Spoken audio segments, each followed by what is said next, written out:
Real-world assets on blockchain have grown in value, but only a fraction of that liquidity is actually being used in DeFi protocols. Analyst Tanaka recently uncovered that just 10% of RWA liquidity is active in decentralized finance.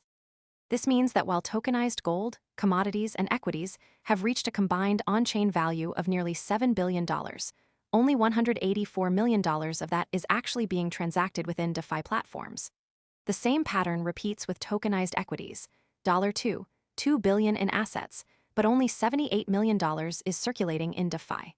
The mismatch between on-chain value and active usage points to a deeper structural issue. Tokenized assets like BUIDL and OUSG, despite their large assets under management, are often restricted to whitelisted transfers, preventing free movement through protocols like OV or Pendle. Compliance requirements such as KYC checks and investor qualification create a rigid layer that limits true integration.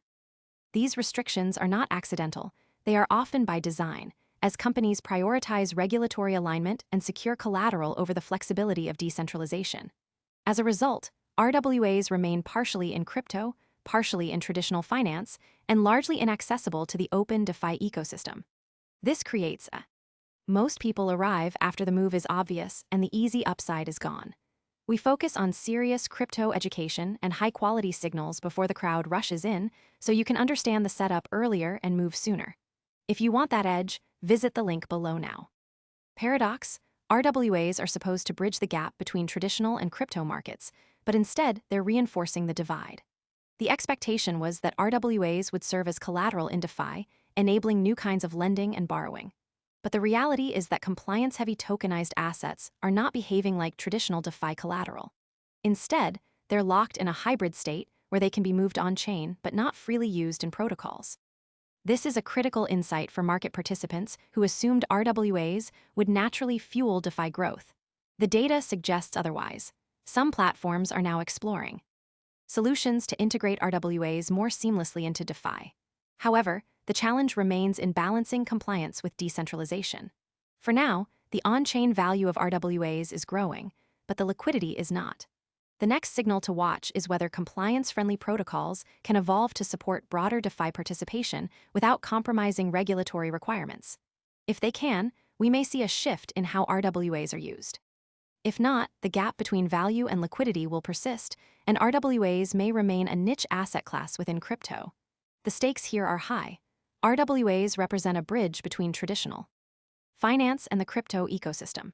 Their potential lies in bringing real-world value onto the blockchain, but that potential is only realized if the assets can be actively used in protocols. Right now, the mechanisms in place, like whitelisted transfers and KYC checks, act as gatekeepers, limiting who can use these assets and how. This creates a bottleneck that prevents RWAs from flowing freely into DeFi.